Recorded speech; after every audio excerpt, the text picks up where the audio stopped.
Mesdames, Mesdemoiselles et Messieurs, bonsoir et bienvenue dans cette édition du 19-15.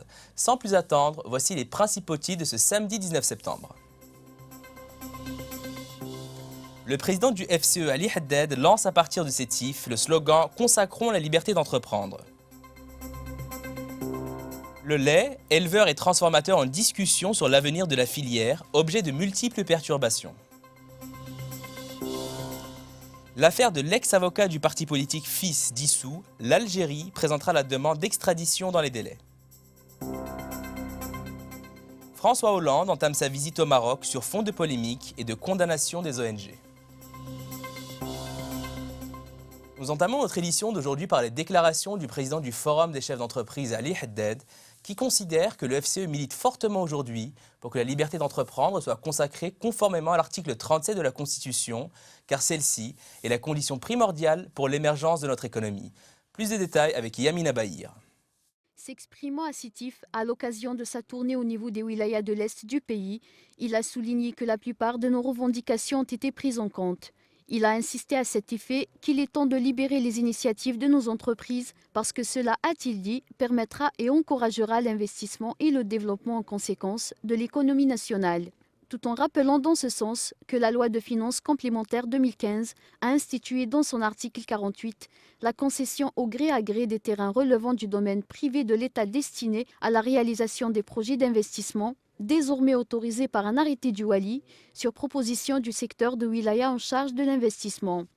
Cette décision favorisera, a-t-il ajouté, le développement local et dynamisera les régions du pays qui souffrent d'isolement, tout en facilitant aux entreprises l'accès au foncier. Un cahier de charges est attendu très prochainement pour les concessions du foncier industriel dans le but de s'assurer de sa destination et de son exploitation la plus efficiente. C'est pour cela, a-t-il précisé, que notre organisation patronale se rapproche des opérateurs économiques de toutes les wilayas afin de connaître la réalité du terrain et de collaborer dans le cadre d'investissements créateurs d'emplois et de richesses. Mettant l'accent sur le secteur informel, Ali Haddad a fait savoir que le FCE prendra acte de l'opération lancée à l'intention des opérateurs du secteur informel afin de leur faciliter la régularisation de leur situation.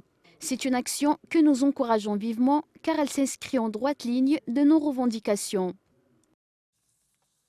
Toujours sur l'économie, après plusieurs réunions entamées depuis début août dernier, les éleveurs et les transformateurs vont entamer demain dimanche des discussions en vue de trouver un compromis sur la question du prix du lait cru et des solutions durables de pérennisation de la filière.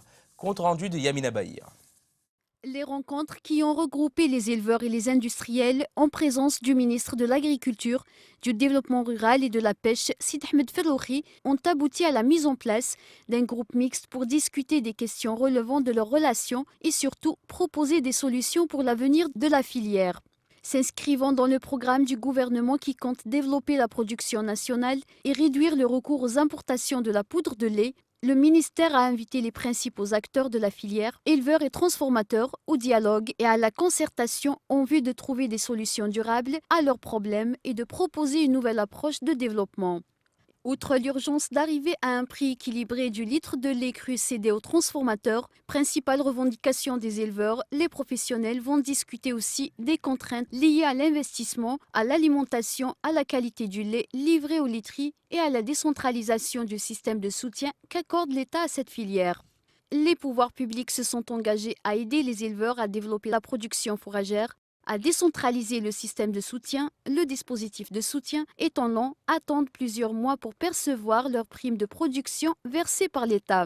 Suite aux pertes essuyées par les éleveurs en raison de la hausse des coûts de production, le ministère de tutelle s'est engagé à court terme à mettre en place des mécanismes d'approvisionnement direct en aliments de bétail des éleveurs laitiers auprès des minoteries. Coopération judiciaire maintenant, l'Algérie présentera l'Italie dans les délais à la demande d'extradition de l'ex-avocat de plusieurs dirigeants du Front islamique du salut dissous, objet d'un mandat d'arrêt international. C'est ce qu'a déclaré le ministre de la Justice et garde des Sceaux, Taïeb Louh. Le ministre de la Justice et garde des Sceaux, M. Taïeb Louh, qui répondait à une question d'un journaliste en marge de la séance de vote du Code de procédure pénale à l'APN, a précisé que la justice italienne a accordé aux autorités algériennes un délai de 40 jours, effectif à partir de la date de la libération de Rachid Mosli, pour préparer et envoyer le dossier relatif à l'extradition de l'avocat des dirigeants du parti dissous. Cela va se faire dans les délais. Son dossier d'extradition sera transmis par les canaux diplomatiques, affirme M. Louh, en rappelant que l'Italie et l'Algérie ont signé une convention sur l'extradition. Pour le ministre, cette affaire n'est pas la première du genre et de préciser qu'outre la législation nationale, la justice algérienne agit conformément aux conventions bilatérales signées avec certains pays, dont l'Italie, et des conventions internationales ratifiées par l'Algérie. Pour rappel, Rachid Masli fait l'objet d'un mandat d'arrêt émis par Interpol sur demande des autorités algériennes pour son implication dans des affaires liées au terrorisme. International, le président français François Hollande, à la tête d'une importante délégation, entame ce samedi une visite de 2 jours au Maroc sur fond de polémique autour du patron du contre-espionnage marocain visé par des plaintes en France pour torture. Yamina Bahir nous fait le point. Monsieur Hollande doit arriver dans l'après-midi à Tanger, où l'accueillera le roi Mohamed VI. Le président, qui rencontrera également le Premier ministre marocain Abdelilah Ben Kiran, sera accompagné de 5 ministres et d'une délégation étoffée de chefs d'entreprise. L'écrivain Tahar Ben Jelloun et l'acteur Jamel Debbouze, tous deux marocains, seront également du voyage. Alors que ce déplacement a été qualifié par Paris de visite de travail et d'amitié, des associations de défense des droits de l'homme se sont inquiétées ce jeudi qu'il puisse être l'occasion de décorer à la Légion d'honneur le chef de la Direction générale de la surveillance du territoire, Abdelatif Hamouchi. Rabat avait suspendu tous les accords de coopération judiciaire avec Paris de février 2014 à janvier 2015, après la convocation de M. Hamouchi par un juge d'instruction à Paris, enquêtant sur plusieurs plaintes pour torture d'association. La lutte contre le terrorisme sera au programme. M. Hollande et Mohamed VI aborderont à ce sujet les possibilités de coopération pour prévenir la radicalisation et assisteront à la signature d'un accord sur la formation des imams. L'Égypte se dote d'un nouveau gouvernement. Au Japon, l'adoption de lois de défense controversée. Cuba, accusé de cacher ses mendiants avant la visite du pape François. Au moins 750 migrants secourus au large de la Libye. C'est le monde aujourd'hui en brève avec Yamina Bahir.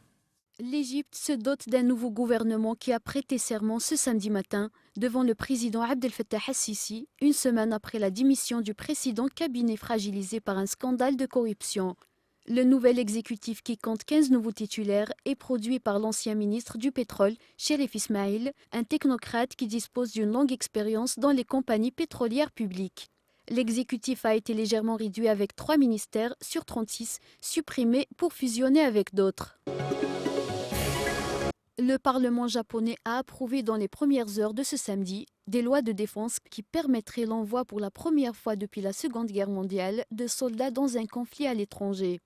Quelques 300 manifestants étaient rassemblés devant le Parlement ce samedi pour demander l'abolition de la nouvelle législation, affirmant qu'elle viole la constitution pacifiste du pays et laisse une tache noire sur son histoire.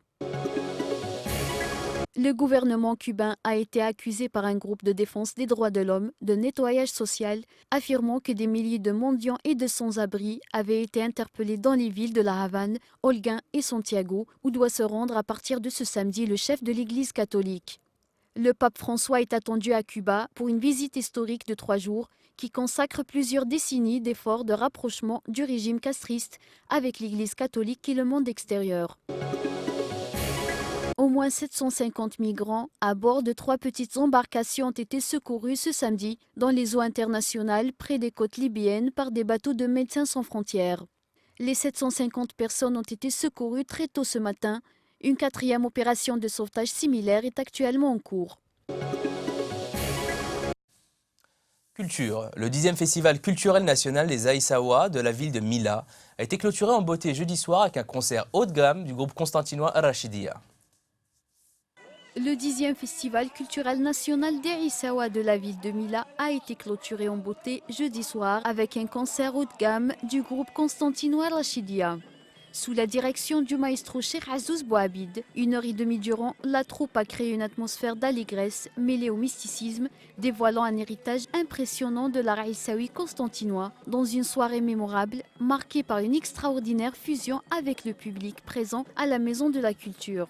Du chant As-salatu wassalam ala Mohammed ou madaïh religieuses constituant les standards du chant de la Hadra à Constantine, en passant par une qasida en hommage au fondateur de la Tariqa al-Aïssaouia, Mohamed Ben Issa, l'assistance a été transportée dans une sorte de transe, dans un rythme à couper le souffle, au son des bendir et des percussions. La troupe Rachidia de Constantine a été créée en 1997. Elle s'emploie depuis, avec d'autres formations du Vieux Rocher, à préserver l'authenticité de cet art séculaire. La soirée a été aussi marquée par la participation distinguée du cheikh Mohamed Rafour, qui a gratifié l'assistance avec un bouquet de ses chefs-d'œuvre. Des hommages ont été rendus au cours de cette soirée de clôture aux conférenciers Saïd Jaballah, Abdelkader Blarbi et Mohamed Boussebta, qui ont enrichi les festivités avec des communications portant sur l'art aïssaoui. Ouvert dimanche dernier sous le slogan « La dimension arabe de l'art aïssaoui », en présence du ministre de la Culture Azdine Mehoubi, la 10e édition du Festival culturel national des Issawa a réuni 15 troupes venues de 14 wilayas du pays.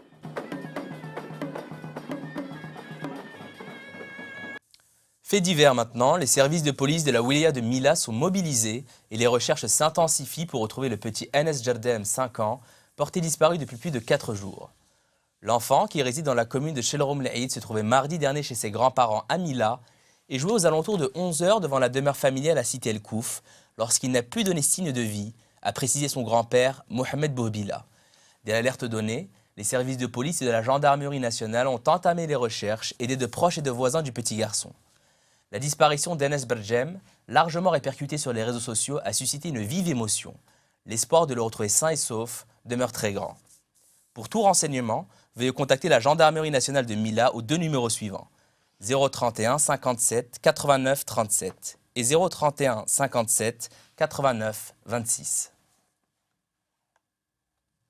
C'est la fin de cette édition. Merci de nous avoir suivis aujourd'hui. Restez sur Numidia pour la suite des programmes et à demain.